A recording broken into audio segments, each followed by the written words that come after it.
Arya adalah seorang miliarder berusia talati setmalimuntetalah yang dulu memiliki segalanya. Ia memiliki perusahaan teknologi yang berkembang pesat, mengendarai mobil-mobil mewah, tinggal di sebuah rumah megah di kawasan Pondok Indah, Jakarta Selatan, dan menikah dengan seorang wanita cantik nan glamor bernama Sarah. Dari luar hidupnya terlihat sempurna, namun suatu malam segalanya berubah. Ketika sedang pulang dari sebuah pertemuan bisnis, hujan deras turun dari langit. Jalanan menjadi licin. Mobil Arya tiba-tiba kehilangan kendali dan tergelincir keluar jalan. Kecelakaan itu sangat mengerikan. Ia selamat, tetapi hidupnya tidak pernah sama lagi. Ketika ia terbangun di rumah sakit, dokter memandangnya dengan iba dan mengucapkan kata-kata yang menghancurkan dunianya. Anda lumpuh dari pinggang ke bawah. Arya menatap langit-langit. Tidak dapat menggerakkan kakinya. Pada saat itu, kekayaannya tidak berarti apa-apa. Pada awalnya Sarah menangis dan berkata, "Semua akan baik-baik saja. Kamu akan sembuh. Aku di sini untukmu, Mas." Ia menemani Arya di samping tempat tidur dan menggenggam tangannya. Namun seiring berjalannya minggu ia mulai berubah. Istri penuh kasih yang dulu dikenal Arya perlahan menghilang. Sarah mulai keluar di malam hari. Mengunggah foto-foto mencolok di media sosial. Tertawa bersama teman-temannya, dan bertingkah seolah tidak terjadi apa-apa. Arya menyadari Sarah tidak lagi menjawab ketika ia memanggil namanya. Sarah mengabaikan penderitaannya. Suatu malam ketika Arya memohon agar Sarah tetap bersamanya, Sarah membentak. "Aku punya kehidupan yang harus dijalani, Arya," katanya dengan dingin. "Aku tidak pernah mendaftar jadi perawat." Ketika Arya memohon lagi, kata-katanya menusuk lebih dalam. "Kalau begitu cari saja pembantu," katanya tajam, "atau aku akan mengajukan cerai." Arya tidak punya pilihan. Sebuah iklan lowongan kerja dipasang untuk seorang pembantu rumah tangga yang tinggal di dalam. Seseorang yang bisa memasak, membersihkan rumah, dan membantu perawatan dasar. Begitulah Aisyah masuk ke dalam kehidupan mereka. Aisyah belum pernah melihat rumah semegah itu sebelumnya. Ia berdiri di luar gerbang besi tinggi dengan sebuah tas coklat kecil di tangannya. Sepatunya sudah usang. Rasa takut memenuhi hatinya. Di usia suam berdua tahun, Aisyah telah merasakan lebih banyak penderitaan daripada kebahagiaan. Ia kehilangan kedua orang tuanya dalam sebuah kebakaran ketika ia baru berusia mimpot halar. Sejak saat itu, ia dipindahkan dari satu rumah ke rumah lain seperti paket yang tidak diinginkan. Beberapa keluarga menggunakannya untuk pekerjaan rumah yang berat. Keluarga lain memukulinya setiap kali ia melakukan kesalahan. Ia tidak memiliki saudara kandung. Tidak ada yang melindunginya, tidak ada yang bisa ia sebut keluarga, yang ia miliki hanyalah iman dan harapan bahwa suatu hari nanti hidup akhirnya akan berbaik hati padanya. Ketika ia menerima telepon tentang pekerjaan sebagai pembantu, ia tidak berpikir dua kali. Tidak masalah bahwa rumah itu berada di kawasan elit kota.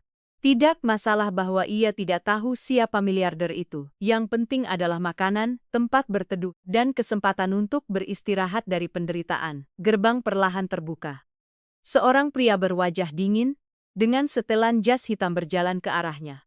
Matanya memindai dari kepala hingga kaki, seolah ia adalah paket yang sedang diantar. "Kamu pembantunya?" tanyanya. "Iya, Pak," jawab Aisyah lembut. "Nama saya Aisyah." Pria itu mengangguk. "Ikuti saya." Saat Aisyah melangkah masuk, mulutnya ternganga. Kompleks rumah itu tampak seperti hotel berbintang 5. Sebuah air mancur megah berdiri di tengah dan dua mobil mewah bersinar di bawah sinar matahari. Rumah utamanya begitu indah hingga terasa tidak nyata seperti sesuatu dari film. Namun saat mereka berjalan ke dalam, ia merasakan sesuatu yang aneh. Rumah itu sunyi, terlalu sunyi. Lantai marmer, tirai keemasan, cermin-cermin tinggi. Segalanya berteriak kemewahan. Namun, udaranya terasa berat, dingin, kosong. Ini bukan dinginnya pendingin ruangan. Ini adalah dinginnya kesedihan. Mereka menaiki tangga dan berjalan melewati lorong yang sunyi. Pria itu berhenti di depan sebuah pintu. Apapun yang terjadi, ia memperingatkan, jangan bercecara kecuali diajak bicara. Beliau tidak suka keributan. Aisyah mengangguk. Jantungnya berdebar kencang. Pintu terbuka perlahan. Di dalam duduk Arya. Ia berada di kursi roda, mengenakan kemeja putih sederhana dan celana hitam. Wajahnya tampak pucat, jenggotnya tidak dicukur, matanya tampak lelah dan kosong. Namun, meski dalam keadaan begitu, ia tetap terlihat berwibawa. Kehadirannya memenuhi ruangan. Aisyah sedikit membungkuk. "Selamat siang, Pak." Arya memandangnya lalu berkata kepada pria tadi, "Tinggalkan kami." Pintu tertutup di belakangnya. Keheningan memenuhi ruangan. "Kamu tidak terlihat seperti pembantu." Arya akhirnya berkata, "Saya memang bukan." Jawab Aisyah lembut, "Saya di sini untuk membantu membersihkan dan memasak." Arya mengamatinya, "Apa kamu takut padaku?" Aisyah mengangkat kepalanya, "Tidak, Pak." Arya mengangkat alis, "Semua orang takut." Aisyah memberikan senyuman samar, "Saya pernah melihat penderitaan, Pak. Saya tahu seperti apa rupanya. Bapak bukan orang yang perlu ditakuti." Untuk pertama kalinya dalam berbulan-bulan, Arya terkekeh, hanya sedikit tetapi itu nyata. Ia memandangnya dengan saksama. Ada sesuatu yang jujur padanya, sesuatu yang berbeda. "Kamu akan tinggal di kamar belakang," katanya. "Ada kamar kecil di sana. Makananku harus disajikan tepat waktu. Rumah harus tetap bersih, dan jangan berkeliaran mengambil foto atau ikut campur urusan yang bukan urusanmu." "Saya mengerti, Pak. Lalu jika istriku memberi perintah, patuhi dia." Aisyah mengangguk meskipun ia menangkap rasa sakit dalam suara Arya ketika ia menyebut istrinya. Arya memalingkan muka. Itu saja. Aisyah pergi dengan tenang dan ditunjukkan ke kamarnya di belakang rumah. Kamar itu kecil tetapi bersih. Sebuah tempat tidur, kipas angin, dan lemari pakaian itu lebih dari yang pernah ia miliki. Ia meletakkan tasnya dan duduk menghembuskan napas panjang. Malam itu, ia pergi ke dapur untuk memasak makan malam. Di ruang tamu, ia melihat Sarah, istri Arya, sedang menggulir layar handphonenya. Sarah terlihat seperti model, kuku panjang, riasan tebal, pakaian bermeret. Namun pandangan yang ia berikan kepada Aisyah penuh kejijikan. "Jadi kamu pembantunya?" tanya Sarah. "Iya, Bu. Bersihkan kamar utama 2 kali sehari," kata Sarah tajam. "Kalau aku melihat debu kamu keluar." "Iya, Bu. Dan jangan merasa nyaman." Sarah menambahkan, "Suamiku sakit bukan bodoh. Aku tahu bagaimana gadis-gadis seperti kamu bertingkah." Aisyah mengerjak. "Saya hanya di sini untuk bekerja, Bu." Sarah tidak menjawab. Ia berdiri dan berjalan keluar membanting pintu di belakangnya. Aisyah menelan harga dirinya dan melanjutkan memasak. Ia sudah pernah melihat wanita seperti Sarah sebelumnya, angkuh kosong dan marah. Ia diam-diam berdoa agar tidak perlu tinggal lama di rumah seperti ini. Ia membawa makanan itu ke kamar Arya. "Semoga tidak terlalu asin, Pak," katanya dengan senyum kecil. Arya melihat nampan itu, aromanya hangat seperti rumah. Ia mengambil 1 sendok, terdiam lalu menatapnya. "Ini enak sekali." Aisyah tersenyum cerah. "Terima kasih, Pak." Arya mengamatinya lagi. "Siapa tadi namamu?" "Aisyah, Pak." Ia mengangguk. "Kamu punya wajah yang teduh." Aisyah. Hatinya melunak dan Bapak punya mata yang lelah. Arya terdiam terkejut. Tidak ada yang pernah mengatakan itu padaku sebelumnya. Karena tidak ada yang pernah melihat cukup dekat, Pak. Jawabnya lembut. Malam itu, Aisyah kembali ke kamar kecilnya. Ia berlutut di samping tempat tidurnya dan mengangkat tangan. "Ya Allah," ia berbisik. Suaranya bergetar. "Hamba tidak tahu mengapa engkau membawa hamba ke sini. Tetapi jadikanlah hamba berguna. Tolonglah Pak." Arya menemukan kebahagiaan lagi. Setetes air mata mengalir di pipinya. Ia mengusapnya berbaring di tempat tidurnya dan perlahan tertidur. Pagi berikutnya, Aisyah sudah menyapu lorong ketika pintu depan terbuka pelan tepat pukul 10 pagi. Sarah berjinjit masuk. Ia mengenakan gaun merah ketat, memegang sepatu hak tinggi yang berkilauan di tangannya. Riasannya tercoreng dan rambutnya tampak kusut seperti ia habis berdansa sepanjang malam. Awalnya ia tidak menyadari keberadaan Aisyah, tetapi ketika ia mendongak dan melihatnya, wajahnya berkerut kesal. "Apa yang kamu lihat?" bentak Sarah. Aisyah dengan cepat menundukkan kepalanya. "Selamat pagi, Bu."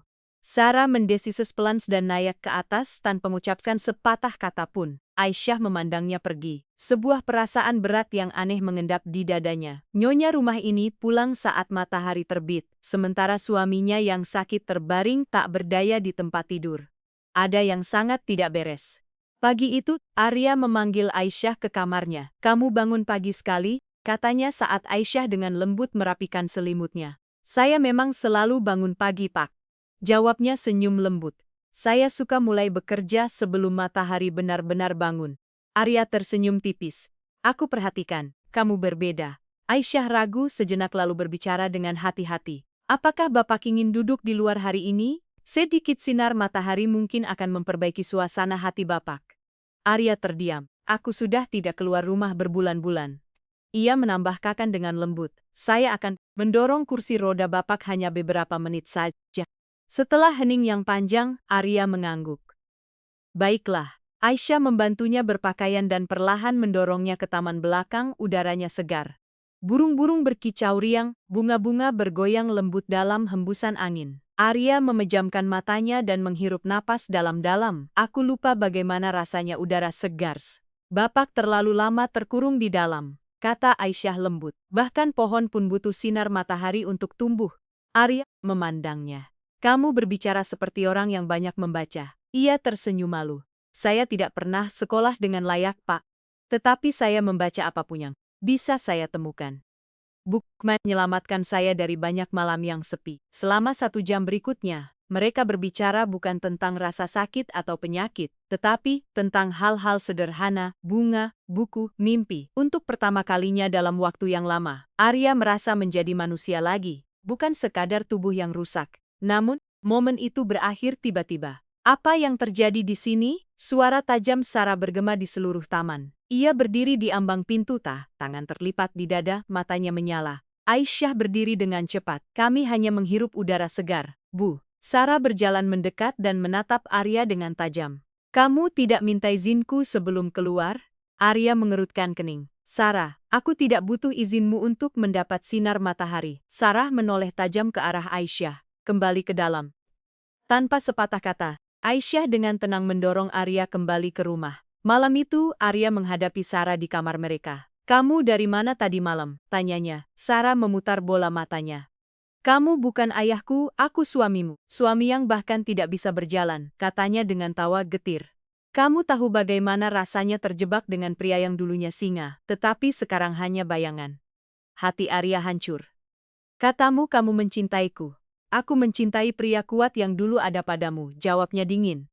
Sekarang aku merasa seperti tahanan. Aku tidak akan menyia-nyiakan masa mudaku mengganti popok dan mendorong kursi roda. Ia menatapnya. Jadi itu saja, kamu sudah move on. Sarah mencondongkan tubuhnya. Suaranya dingin membeku. Aku sudah lama move on. Aku hanya bertahan karena satu hal. Air mata memenuhi mata Arya. Lalu kenapa kamu tidak pergi saja? Karena aku menginginkan semua yang datang bersama pernikahan ini. Rumah, mobil, kemewahan, dan kalau kamu tidak hati-hati, kamu akan kehilangan semuanya. Ia tertawa kejam. Memangnya apa yang bisa kamu lakukan dari kursi roda itu? Mengancamku dengan rasa kasihanmu. Arya memalingkan muka, hatinya hancur sepenuhnya. Di luar kamar Aisyah telah mendengar sebagian pertengkaran itu. Dadanya terasa berat. Ia kembali ke dapur dan duduk diam sambil mengusap air matanya. Ia tidak mengerti mengapa, tetapi rasa sakit Arya terasa seperti miliknya sendiri. Hari berikutnya, Sarah memanggilnya. Bawa gaun ini ke tempat laundry dan langsung pulang. Katanya tajam. Dan jangan coba-coba macam-macam. Baik Bu, jawab Aisyah. Dalam perjalanan pulang, Aisyah mampir ke sebuah apotek kecil untuk membeli antiseptik untuk luka kecil di tangannya. Saat menunggu antrean, ia tidak sengaja mendengar dua wanita sedang bercakap-cakap. Kamu lihat Nyonya Sarah di klub lagi tadi malam? Tanya yang satu. Iya, jawab yang lain. Dan dia datang bersama pria tinggi itu. Siapa namanya? Reza yang punya tato itu. Tapi dia kan sudah menikah. Wanita pertama katanya suaminya tidak bisa berjalan. Ya, mau bagaimana lagi? Hati Aisyah tenggelam. Jadi itu benar. Kembali ke rumah megah itu, ia menyajikan makan siang untuk Arya. Arya hampir tidak menyentuhnya. Bapak mau makanan yang lain? Tanyanya. Arya menggelengkan kepalanya. Selera makanku hilang. Aisyah duduk di seberangnya dengan hati-hati. Pak, hidup tidak berakhir di kursi roda. Arya memandangnya. Bagaimana kamu tetap bisa penuh harapan seperti itu, Aisyah? Saya pernah kehilangan segalanya, Pak. Jawabnya lembut. Orang tua saya, rumah saya, harga diri saya. Tetapi setiap hari saya masih hidup loh kesempatan untuk memulai kembali. Arya menghela napas. Kamu lebih kuat dari yang terlihat dan Bapak lebih dari sekadar kaki Bapak, katanya lembut. Bapak masih punya pikiran, hati dan suara. Gunakanlah itu. Malam itu Arya tidak bisa tidur. Kata-kata Aisyah bergema di pikirannya. Ia menatap langit-langit mengingat siapa dirinya dulu. Seorang pejuang. Seorang pembangun, seorang pria yang selamat dari badai. Dan mungkin saja sudah waktunya untuk bangkit kembali meski dari kursi. 3 hari berlalu dengan tenang di rumah megah itu. Aisyah melanjutkan tugasnya tanpa mengeluh, membersihkan, memasak, membantu Arya, dan terkadang hanya duduk dengan tenang di sampingnya. Ia tidak pernah bertingkah terkesan oleh kemewahan. Ia rendah hati dan fokus. Arya, sementara itu mulai berubah. Ia meminta untuk keluar lebih sering. Ia meminta dibawakan koran. Suatu sore, ia meminta Aisyah membantunya duduk di meja kerjanya. "Bapak kan tidak bisa mengetik," kata Aisyah dengan ramah. "Kalau begitu, aku akan berpikir," jawabnya. "Mungkin bahkan bermimpi lagi." Aisyah tersenyum. Kehidupan perlahan kembali padanya. Namun, suatu malam mengubah segalanya. Waktu sudah hampir pukul 3 malam. Rumah itu sunyi. Aisyah baru saja selesai mencuci piring ketika ia melihat Sarah berjalan melewati dapur dengan gaun hitam ketat, sepatu hak tinggi berkilauan, dan lipstik merah menyala. Parfumnya memenuhi udara. "Bu, apa saya perlu membungkus makan malam untuk ibu?" tanya Aisyah. Sarah menoleh tajam. "Siapa yang menyuruhmu berbicara padaku?" Sarah mengangkat tangannya. "Urus urusanmu sendiri. Anak yatim." Aisyah menundukkan kepalanya. "Maaf, Bu." Sarah memutar bola matanya dan berjalan keluar. Aisyah melihat melalui jendela dan menyaksikan Sarah masuk ke sebuah mobil hitam di gerbang. Di dalam duduk seorang pria tinggi berotot dengan rambut gimbal dan tato di lehernya. Jantungnya berdegup kencang. "Pasti itu Reza." Ia berlari ke kamar Arya. "Pak, maaf mengganggu, tetapi saya pikir ada sesuatu yang harus Bapak lihat." Arya mengerutkan kening. "Ada apa?" "Saya rasa istri Bapak keluar lagi dengan seseorang." "Kamu yakin?" "Saya melihat mobilnya, Pak," kata Aisyah pelan, "dan saya tidak sengaja mendengar ibu-ibu di apotek. Mereka bilang, ibu sering pergi dengan seorang pria bernama Reza." Arya menggepalkan tinjunya. "Ambilkan handphoneku." Aisyah melakukannya. Ia membuka aplikasi keamanan, aplikasi yang dibangun oleh perusahaan teknologinya sendiri. Ia menyadap kamera gerbang depan. Di sana terlihat Sarah tertawa, mengirim ciuman jauh kepada pria di dalam mobil. Kemudian mobil itu melaju kencang. Arya menatap layar itu untuk waktu yang lama. Wajahnya memucat, bibirnya mengatup rapat. Pak Aisyah mulai bicara. Ia mengangkat tangannya. "Terima kasih, Aisyah." Itu saja. Aisyah membungkuk dan meninggalkan kamar. Jantungnya berdebar kencang. Malam itu Arya tidak tidur. Ia duduk di dekat jendela di kursi rodanya, menatap kegelapan. Pikirannya gelisah, penuh dengan pikiran yang menyakitkan, wanita yang ia nikahi, wanita yang kepadanya ia telah memberikan hatinya, kepercayaannya, dan seluruh dunianya. Bukan hanya kejam. Ia berselingkuh dengan berani, dengan bangga. Namun tetap saja ia tinggal di rumahnya, makan makanannya, mengenakan namanya, dan mengejek kondisinya seolah tidak berarti apa-apa. Kemarahan menyala di dadanya. Tetapi di balik kemarahan itu ada sesuatu yang lebih berat. Rasa sakit. Rasa sakit yang begitu dalam. Pikirannya melayang ke malam kecelakaan itu. Ruang rumah sakit, bau antiseptik. Sarah mesangis di samping tempat tidurnya, menggenggam tangannya erat. "Kita akan melewati ini bersama, sayang," katanya. "Aku tidak akan pernah meninggalkanmu sekarang." Ia melihat kebenarannya, kata-kata itu kosong. Sarah tidak pergi secara fisik, tetapi ia telah pergi secara emosional, spiritual, mental. Di saat Arya tidak lagi bisa berdiri dengan kakinya, Sarah telah meninggalkannya di dalam hatinya. Arya mengatupkan rahangnya. "Aku mungkin di kursi roda," pikirnya. "Tetapi aku masih pria yang membangun kerajaan dari tidak ada apa-apa. Aku masih punya pikiran, aku masih punya hati, dan aku masih punya kuasa." Pagi berikutnya, ia meminta Aisyah mendorongnya ke ruang kerjanya. "Bapak baik-baik saja?" tanya Aisyah lembut. "Aku lebih dari baik-baik saja," jawab Arya. "Aku sudah bangun." Di dalam ruang kerja, ia mengambil tabletnya dan menghubungkannya ke keyboard narkabel. Perlahan, satu huruf demi satu huruf, ia mulai mengetik. Aisyah berdiri dengan tenang di dekatnya, menyaksikan dalam diam. Ia kagum. Berjam-jam berlalu, Arya tidak makan. Ia tidak berbicara, fokusnya tidak pernah putus. Siang harinya pengacara tiba. Seorang pria berwajah tajam mengenakan setelan abu-abu. "Pak Arya," kata pengacara itu. "Saya datang secepat yang saya bisa." "Duduklah," kata Arya dengan tenang.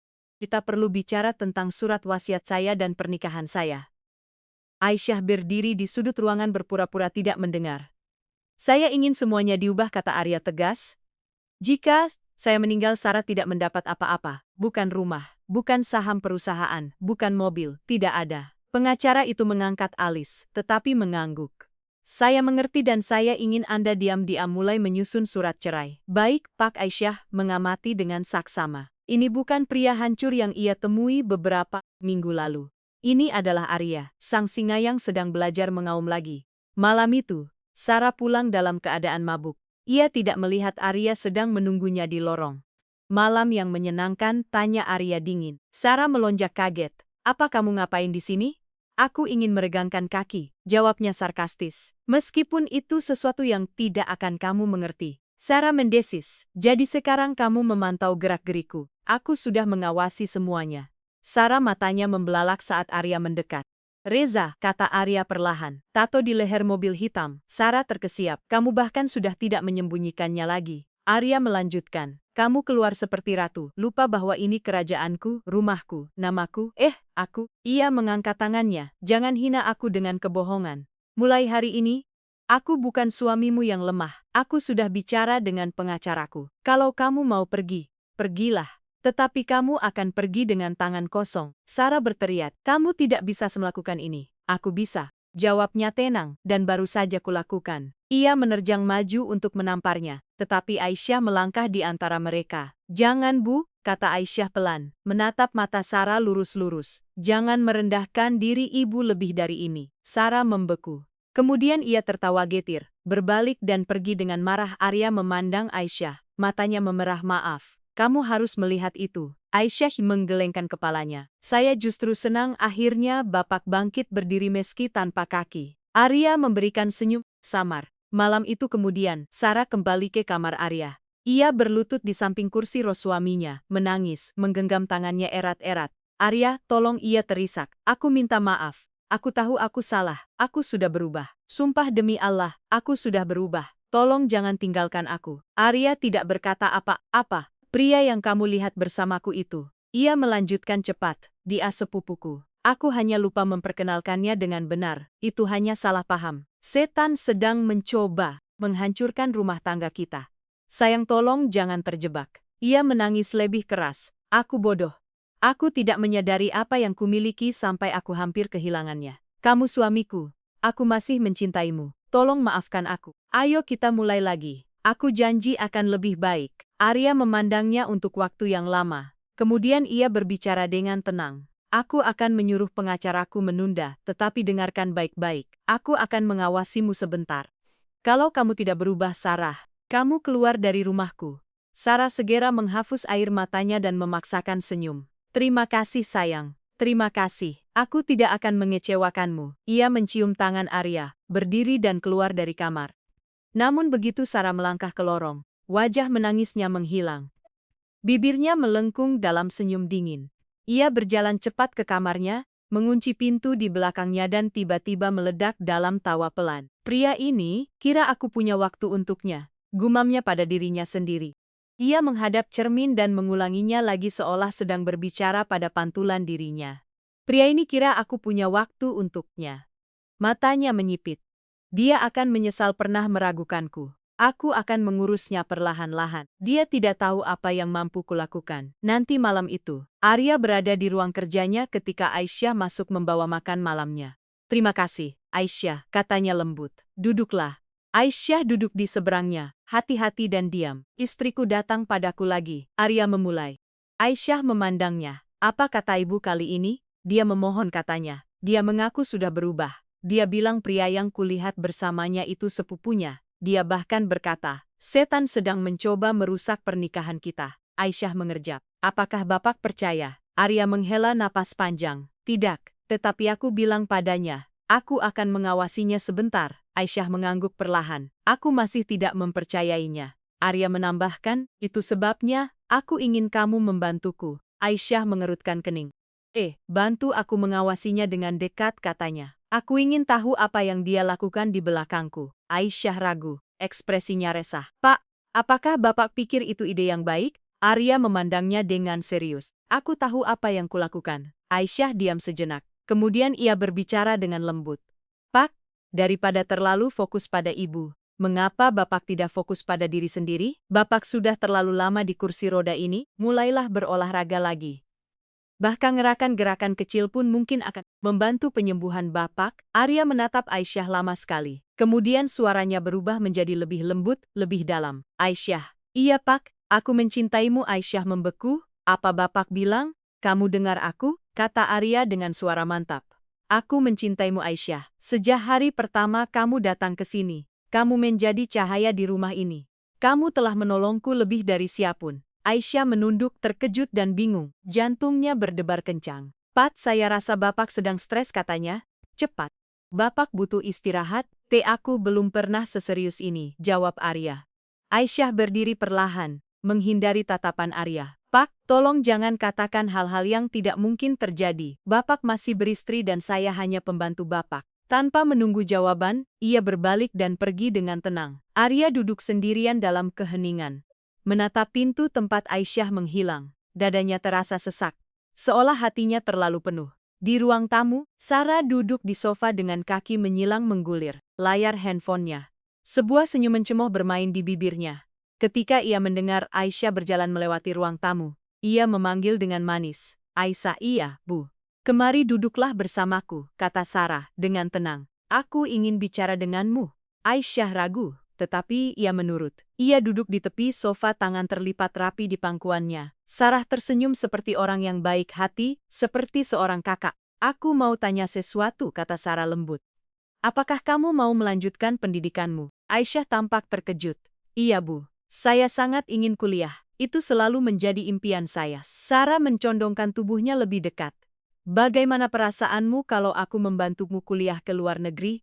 Aisyah terkesih sungguh, Bu. Ibu mau melakukan itu untuk saya. Tentu saja, kata Sarah dengan senyum palsu. Kamu akan bersekolah di universitas negeri yang bagus di sana. Hidupmu akan lebih baik. Kamu pantas mendapat lebih dari sekadar membersihkan rumah besar ini setiap hari. Hati Aisyah melonjak dengan harapan. Terima kasih, Bu. Tapi boleh saya tanya mengapa Ibu mengatakan semua ini? Senyum Sarah perlahan menghilang. Matanya menjadi serius, suaranya menurun pelan. Aku butuh kamu melakukan sesuatu untukku. Aisyah mengerjak. Apa itu, Bu? Sarah melihat sekeliling lalu membuka tas tangannya. Ia mengeluarkan sebuah bungkusan kecil berwarna putih dan meletakkannya perlahan di telapak tangan Aisyah. Masukkan ini ke dalam makanan suamiku. Aisyah menatap bungkusan itu lalu mendongak. Bingung. Bu, apa ini? Sarah menyandar ke belakang. Ini hanya sesuatu untuk membantunya sembuh. Dia butuh lebih banyak istirahat. Aku sedang mencoba membensutunya. Aisyah menelan ludah. Lalu mengapa ibu tidak memberikannya sendiri kepada beliau? Wajah Sarah berubah seketika. Keramahan itu lenyap, suaranya menjadi tajam. Jangan bodoh, suamiku tidak suka minum obat. Dia akan membuangnya kalau melihatnya. Masa kamu tidak mengerti, dasar gadis kampung bodoh. Mulut Aisyah sedikit terbuka. Hinaan itu mengenainya seperti tamparan. Saya minta maaf, Bu. Ia berbisik, tapi saya tidak bisa menerima ini. Saya tidak bisa melakukannya. Sarah berdiri cepat, kemarahan berkilat di matanya. Kamu tidak punya pilihan? Aisyah juga berdiri, tangannya gemetar. Tolong Bu, jangan paksa saya melakukan ini. Sarah melangkah lebih dekat hingga wajahnya, nyaris menyentuh wajah Aisyah, suaranya menjadi dingin dan berbahaya. Kalau kamu tidak melakukan apa yang kukatakan, aku akan membuatmu hilang. Dan kalau kamu mengatakan apapun pada suamiku, sumpah kamu tamat. Aisyah mundur perlahan, ketakutan memenuhi seluruh tubuhnya. Saya akan memikirkannya, Bu, katanya dengan suara gemetar. Bibir Sarah kembali melengkung, perlahan dan jahat seperti ular. Nah, begitu? Aisyah bergegas kembali ke kamarnya. Ia menutup pintu dan jatuh ke lantai seolah kakinya menyerah. Tangannya gemetar. Bungkusan kecil putih itu tergeletak di telapak tangannya seperti kutukan. Air mata memenuhi matanya. Apa yang harus saya lakukan sekarang? Bisiknya. Kalau saya mengatakan yang sebenarnya, ibu mungkin akan menyakiti saya. Kalau saya diam, saya akan menjadi bagian dari kejahatan. Ia meremas bungkusan itu erat-erat di dalam genggamannya. Saya harus berpikir. Ia berbisik. Saya harus cerdik. Malam itu, Aisyah tidak tidur. Ia duduk di pinggir tempat tidur kecilnya, menatap meja tempat bungkusan putih itu diletakkan. Rasanya seperti benda itu sedang mengawasinya. Menunggu. Kata-kata Sarah terus berulang di kepalanya. Kalau kamu tidak melakukannya, aku akan membuatmu hilang. Kalau kamu mengatakannya pada suamiku, kamu tamat. Aisyah memeluk dirinya sendiri. Ia tidak kedinginan, tetapi ia menggigil karena ketakutan. Perlahan ia berdiri dan berjalan ke cermin kecil di kamarnya. Ia menatap pantulan dirinya. Matanya tampak lelah, wajahnya tampak lebih tua dari umurnya. Hatinya terasa berat. Ya Allah, tolonglah hamba. Ia berbisik, hamba tidak ingin menyakiti siapapun. Tetapi, hamba takut. Kemudian tiba-tiba sebuah ide muncul dalam pikirannya. Pagi berikutnya ia dengan hati-hati membungkus bungkusan itu dengan tisu. Ia meletakkannya di dalam sebuah amplop kecil dan menyembunyikannya dalam-dalam di dalam tasnya. Kemudian, ia melakukan pekerjaannya seperti biasa. Menyapu, membersihkan, bertingkah normal, berpura-pura tidak ada yang salah. Ketika ia membawa sarapan untuk Arya, ia meletakkan nampannya dan berdiri dengan tenang di dekat pintu. Arya mendongak ke arahnya. Semua baik-baik saja. Aisyah membuka mulutnya lalu segera menutupnya lagi. Arya mengangkat alis. Kamu tidak seperti biasanya hari ini. Ia memaksakan senyum kecil. Saya baik-baik saja, Pak. Arya mengamati wajahnya sejenak lalu berbicara lembut. Kamu bisa bicara denganku, Aisyah. Sudah ku bilang kamu bukan sekadar pembantu di rumah ini. Bibirnya bergetar. Pah, bisakah kita ke taman nanti? Arya mengangguk. Tentu saja. Setelah sarapan ia mendorong Arya keluar. Matahari pagi terasa lembut dan udara terasa tenang dan damai. Ia memarkirkan kursi Rosada dekat sebuah bangku dan duduk di sebelahnya, menatap lurus ke depan. Ada sesuatu yang harus saya katakan pada Bapak, katanya pelan. Arya menoleh kepadanya. Katakan saja, tapi saya takut. Ia menambahkan. Arya meraih tangan Aisyah dan menggenggamnya erat. Tidak akan terjadi apa-apa padamu. Aku janji aku di sini. Aisyah menarik napas dalam-dalam. Kemarin istri Bapak memanggil saya ke ruang tamu. Ia memulai. Ibu menanyakan apakah saya ingin kuliah ke luar negeri? Ibu bilang bisa membantu saya bersekolah. Arya mendengarkan dengan saksama, wajahnya tidak terbaca. Kemudian ibu memberi saya sesuatu. Aisyah melanjutkan, sebuah bungkusan kecil. Ibu bilang saya harus memasukkannya ke dalam makanan Bapak. Wajah Arya menggelap. Apa ibu bilang itu akan membuat Bapak merasa lebih baik? Ketika saya tanya mengapa ibu tidak memberikannya sendiri, ibu menghina saya, menyebut saya bodoh. Kemudian ibu mengancam saya.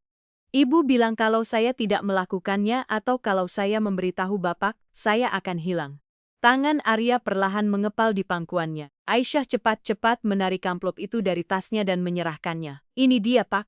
Arya membukanya. Di dalamnya terdapat bungkusan itu. Masih tersegel. Ibu bilang itu obat. Aisyah berbisik. Tapi saya takut. Saya tidak ingin melakukan sesuatu yang salah. Saya tidak bisa menyakiti Bapak. Saya benar-benar tidak bisa. Arya menatap bungkusan itu. Dadanya naik turun perlahan. Terima kasih, katanya pelan. Terima kasih sudah memberitahuku. Aisyah menunduk. Saya tidak tahu harus berbuat apa lagi. Kamu melakukan hal yang benar, kata Arya tegas. Dan sekarang giliranku memalingkan muka. Rasa sakit memenuhi matanya. Ini bukan sekadar pengkhianatan, katanya perlahan. Ini adalah kejahatan, maafkan saya, Pak. Aisyah serbisik. Tidak, jawab Arya. Jangan minta maaf siang harinya. Arya menelepon pengacaranya. Saya ingin surat cerainya siap, katanya tegas. Saya sudah selesai bermain-main. Ia juga mengirim bungkusan itu ke laboratorium melalui asisten pribadinya, meminta hasil yang cepat. Pada sore hari, laporan itu kembali. Itu bukan obat. Itu adalah racun bertahap. Sesuatu yang dirancang untuk melemahkan organ-organ tubuhnya seiring waktu tanpa menimbulkan kecurigaan. Darah Arya membeku. Namun, ia tidak memanggil Sarah. Ia tidak berteriak. Ia tidak menghadapinya. Ia duduk diam berpikir. Pagi berikutnya ia berbicara kepada Aisyah. Aku butuh kamu berhati-hati, katanya. Sarah mungkin mencurigai sesuatu. Bertingkah seperti biasa. Jangan katakan apa-apa. Aku yang akan mengurus ini. Aisyah mengangguk meski jantungnya berdebar kencang. Siang harinya Sarah masuk ke dapur saat Aisyah sedang mencuci piring. Jadi, kata Sarah dengan senyum licik. Dia sudah memakannya. Aisyah berhenti hanya selama 1 detik. Kemudian ia tersenyum lemah. Sudah. Sarah tertawa pelan. Anak baik. Mungkin kamu akan benar-benar mendapatkan tiket ke luar negeri itu. Aisyah memaksakan tawa kecil. Terima kasih, Bu. Tetapi di dalam hati ia berdoa. Ya Allah, lindungi hamba. Jangan biarkan dia tahu. Malam itu, sementara Sarah duduk di kamarnya merayakan apa yang dikiranya kesuksesan, Arya sedang menelepon pengacaranya dan seorang detektif swasta. Sekarang ia sudah memiliki semua yang ia butuhkan. Pagi berikutnya terasa tenang di rumah megah itu. Sarah berjalan berkeliling rumah dengan kebanggaan di langkahnya. Ia bersenandung pelan pada dirinya sendiri. Merasa menang. Arya tidak menghadapinya. Aisyah bertingkah normal. Bagi Sarah, semuanya berjalan persis seperti rencana. Ia melewati ruang makan dan melihat Arya duduk dengan tenang di kursi rodanya membaca koran. Arya bahkan tidak mendongak. Sarah tersenyum dengan bangga dan berjalan ke dapur. Aisyah panggilnya manis. Buat sesuatu yang spesial untuk makan malam nanti. Aku ingin merayakan sesuatu baik, Bu. Jawab Aisyah dengan tenang, tetapi di balik suaranya yang mantap, jantungnya berdebar kencang. Ia merasakannya jauh di dalam hatinya. Sesuatu akan terjadi. Arya telah memperingatkannya untuk tetap diam dan bertingkah normal. Tetapi hari ini terasa berbeda. Hari ini tidak akan berakhir seperti hari-hari yang lain. Tepat pukul sore, bel. Pintu rumah megah itu berdering. Aisyah mengintip dari dapur dan melihat dua pria berjas masuk ke rumah. Yang satu adalah pengacara Arya, yang lain adalah seorang detektif swasta. Sarah turun dari lantai atas dengan bingung. Siapa orang-orang ini, tanyanya. Arya mendorong kursi rodanya maju dengan tenang. Duksah, Sarah mengerutkan kening. Kenapa harus? Ada apa ini? Duduk. Arya mengulanginya, suaranya kini lebih tajam. Sarah ragu lalu perlahan duduk. Arya menoleh ke arah detektif. Silakan mulai. Pria itu membuka sebuah map dan mengeluarkan foto-foto. Satu demi satu, ia meletakkannya di atas meja. Foto-foto. Sarah bersama Reza di dalam mobilnya, di restoran dan di klub-klub malam. Mata Sarah membelalat. Apa-apaan ini? Kamu memata-mataiku. Arya tidak bergerak. Lanjutkan detektif itu kemudian mengeluarkan dokumen lain. Ini katanya adalah laporan laboratorium dari bubuk yang ibu minta Aisyah masukkan ke dalam makanan suami ibu. Ini bukan obat. Ini adalah racun. Sarah melompat berdiri. Itu bohong. Dia berbohong. Arya meninggikan suaranya untuk pertama kalinya. Dodet. Sarah membeku. Aku mempercayaimu, kata Arya dengan getir. Aku memberimu segalanya. Kamu mengejekku, kamu mengkhianatiku, dan kamu mencoba membunuhku secara diam-diam. Itu tidak benar. Sarah berteriak, dia berbohong. Gadis itu jahat. Dia ingin menghancurkan rumah tangga kita. Pengacara itu meletakkan sebuah amplop tebal di atas meja. Ini adalah surat cerai ibu, katanya dengan tenang. Pak Arya sudah menandatanganinya. Lutut Sarah melemah. Tidak, tak Arya. Tolong, aku panik. Aku membuat kesalahan, tetapi tidak dimaksudkan sejauh ini. Tolong maafkan aku. Arya memalingkan muka. Aku sudah memaafkanmu yang pertama kali, katanya dingin. Kamu menggunakan maafku untuk mengasah pisaumu. Kamu ingin membunuhku, Sarah? Air mata mengalir di wajah Sarah. Aku takut. Aku tidak tahu harus berbuat apa. Aku sudah memberimu pilihan, jawab Arya. Kamu memilih pengkhianatan. Sarah ambruk ke lantai. Terisak-isak, tolong jangan tinggalkan aku. Aku akan berubah. Sumpah aku akan berubah. Arya memandangnya dengan rasa sakit di matanya. Sudah terlambat. Pengacara itu berdiri. Ibu punya waktu paripurna 1 jam untuk meninggalkan rumah ini. Detektif itu mengemasi berkas-berkasnya dan berjalan keluar. Sarah perlahan berdiri mengusap wajahnya. Matanya tertuju pada Aisyah yang berdiri dengan tenang di dekat pintu dapur. Ini semua gara-gara kamu, Sarah berteriak. Anak yatim jahat. Aku sudah mau membantumu. Aku mau membawamu ke luar negeri. Aisyah tidak berkata apa-apa. Ia hanya memandang Sarah dengan tenang. Sarah keluar dari ruangan itu dengan marah. 2 hari kemudian, Sarah meninggalkan rumah megah itu dengan diam-diam. Tas-tasnya sudah dikemas, rasa malu tergambar di seluruh wajahnya. Malam itu, Aisyah sedang menyiapkan meja makan ketika Arya memanggilnya dengan lembut. Aisyah, kemarilah duduk. Aisyah duduk di sebelahnya. Semuanya sudah selesai, kata Arya. Dia sudah pergi, saya tahu, jawab Aisyah lembut. Arya menoleh kepadanya. Terima kasih, Aisyah menggelengkan kepalanya. Bapak tidak perlu berterima kasih. Bapak hanya butuh seseorang yang mengatakan kebenaran kepada Bapak. Arya tersenyum. Kamu lebih dari itu. Kamu adalah segalanya. Aisyah menunduk dengan malu. Aku masih bermaksud dengan apa yang kukatakan sebelumnya. Arya menambahkan, tetapi aku tidak akan memaksamu. Aku hanya ingin kamu tahu bahwa aku sekarang bebas dan hatiku terbuka. Sementara itu Sarah tiba di rumah Reza, rumah yang sama yang ia bangun diam-diam bersamanya dengan uang Arya. Ia mengetuk pintu dengan marah. Reza membuka pintu tanpa mengenakan baju, memegang segelas minuman. Ngapain kamu kesini pagi-pagi begini, Sangs? Sarah mendorongnya lewat, ini juga rumahku. Ingat, Reza menutup pintu dan mengikutinya. Tenang, kenapa kamu teriak-teriak? Aku sudah selesai berpura-pura. Aku sudah selesai main peran istri. Ia membentak. Mereka mengusirku. Reza duduk di sofa dengan bingung. Apa yang terjadi kali ini? Sarah menunjuk ke arahnya. Arya tahu semuanya. Dia tahu kamu bukan sepupuku. Dia tahu tentang kita. Dia bahkan tahu aku memberi Aisyah sesuatu untuk dimasukkan ke dalam makanannya. Reza berdiri perlahan. Maksudmu dia tahu semua? Sarah berteriak. Anak yatim tak berguna itu yang membocorkan aku. Sekarang dia berkeliaran di rumah itu seperti seorang ratu. Reza mengatupkan rahangnya. Jadi sekarang kamu tunawisma. Ia mengangguk. Aku tidak punya apa-apa dan semua itu karena pembantu bodoh itu. Reza memandangnya dengan cermat. Tadi kamu bilang namanya Aisyah. Iya. Dan dia masih tinggal di sana. Arya mempercayainya. Aku rasa dia jatuh cinta padanya. Sarah mondar-mandir di ruangan itu dengan marah. Semua yang sudah kuperjuangkan hilang. Semua gara-gara Reza menyandar ke belakang. Matanya gelap. Begitu ya. Kamu memberikan masa mudamu padanya. Dan sekarang dia memilih gadis kampung.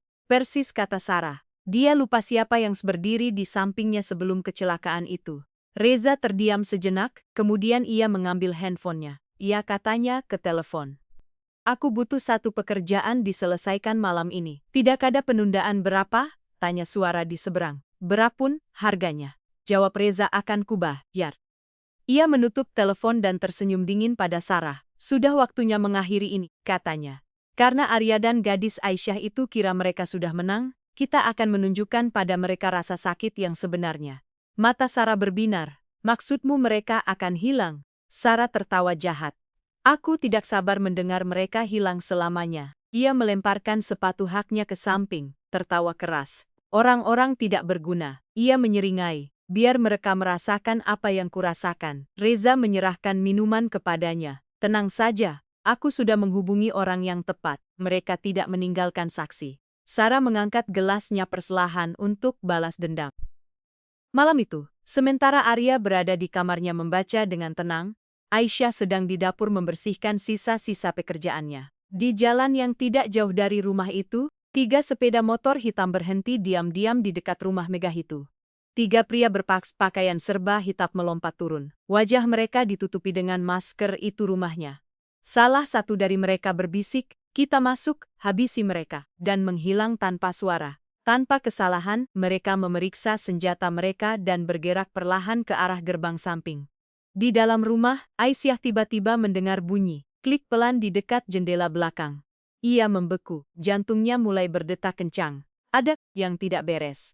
Ia segera mematikan lampu dapur dan berjinjit menuju kamar Arya. Pak, bisiknya mendesak. Arya mendongak. Aisyah, ada apa? Saya rasa ada seseorang di luar. Arya segera mendorong kursi rodanya ke panel kontrol di samping tempat tidurnya dan membuka aplikasi CCTV di tabletnya.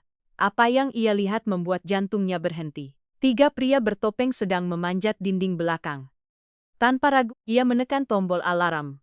Tetap dekat denganku, katanya tegas. Jangan panik. Tiba-tiba alarm keamanan berbunyi keras menyambar malam, lantang dan tajam. Para penyusup itu membeku. Di luar lampu-lampu rumah mulai berkedip. Kepala petugas keamanan Arya yang tinggal 2 rumah dari sana menerima peringatan diam-diam itu. Ia mengambil senjatanya dan bergegas keluar. Dalam hitungan menit, ia tiba bersama 2 petugas keamanan bersenjata. Para penyusup itu mencoba melarikan diri. Jangan bergerak. Salah satu petugas berteriak. 1 orang melompat memanjat dinding tetapi tertembak di kakinya. Ia jatuh sambil berteriak kesakitan. 2 yang lain menjatuhkan senjata mereka dan mengangkat tangan. Polisi segera dipanggil. Di dalam rumah Aisyah gemetar hebat.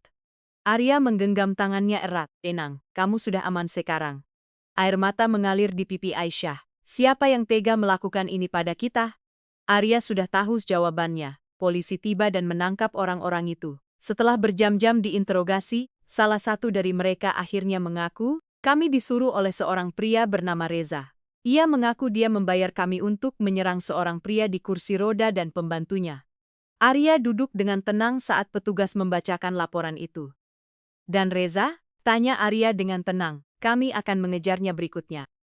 Jawab petugas itu. Beberapa minggu kemudian, Sarah dan Reza duduk di ruang sidang di Borgol dan mengenakan pakaian tahanan yang kusam.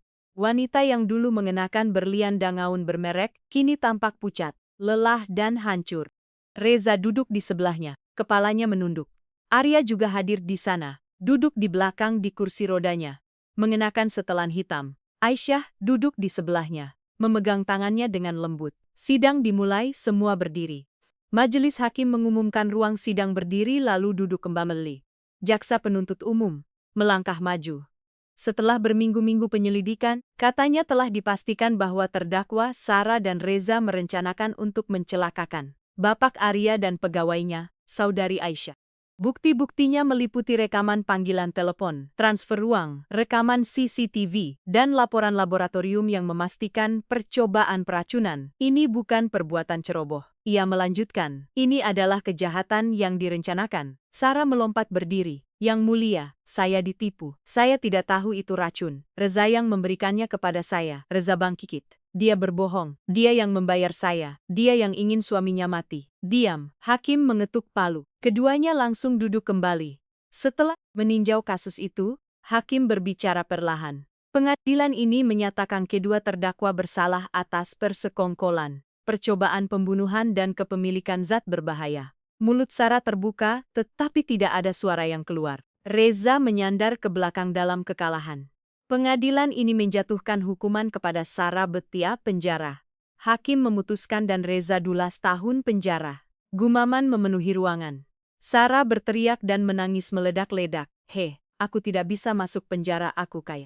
Aku dicintai. Petugas menyeret lengannya dan menariknya keluar. Seharusnya ibu memikirkan itu sebelum mengkhianati suami ibu. Salah satu petugas berbisik. Reza tidak berkata apa-apa saat ia dibawa pergi. Minggu kemudian, rumah megah itu kembali damai.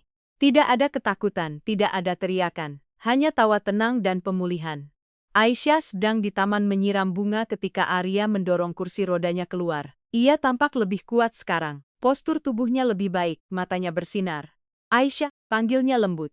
Iya, Pak. Jawabnya sambil tersenyum. Kemari duduk bersamaku. Ia bergabung dengan Arya di bangku taman. Ada sesuatu yang penting yang ingin kukatakan. Ia memulai. Aisyah memandangnya dengan penasaran. Arya merogoh sakunya dan mengeluarkan sebuah kotak kecil. Ia membukanya. Di dalamnya terdapat sebuah cincin emas sederhana dengan berlian yang berkilau. Aisyah terkesiap. Aisyah. Arya berkata lembut. Kamu datang ke dalam hidupku ketika aku hancur.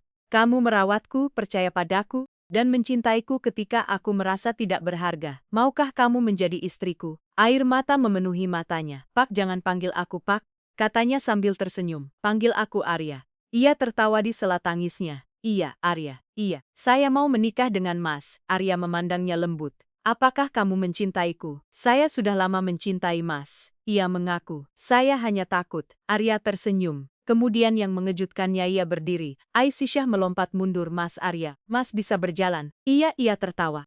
Tapi bagaimana bisa? Ia menangis. Mas bahkan tidak bisa berdiri beberapa minggu yang lalu. Ia menggenggam tangan Aisyah. Aku sudah bisa berjalan sejak berbulan-bulan yang lalu. Ia mengaku, aku hanya tidak memberitahu siapapun. Aisyah membeku. Mas sudah berpura-pura, aku perlu menguji Sarah, katanya. Aku perlu tahu apakah dia mencintaiku atau uangku. Aisyah meletakkan tangan di dadanya terpanah. Dalam rasa sakit itu Arya menambahkan, Allah mengirim kamu padaku. Ia tersenyum di sela air matanya. Beberapa minggu kemudian, mereka berdiri bersama di taman, dikelilingi oleh bunga-bunga dan wajah-wajah yang tersenyum. Aisyah mengenakan gaun pengantin putih sederhana dengan hijab yang menutup anggun berseri-seri dengan kebahagiaan. Arya berdiri tegak di sampingnya. Setelah ijab kabul selesai diucapkan, Arya mengucapkan, saya terima nikahnya Aisyah binti almarhum dengan mas kawin yang telah disebutkan, tunai sah, seru para saksi. Mereka bersalaman lembut sementara takbir dan doa memenuhi udara. Dari seorang pembantu yatim piatu menjadi seorang istri yang dicintai. Dari seorang pria yang hancur menjadi hati yang sembuh, hidup mereka telah berubah selamanya untuk selamanya.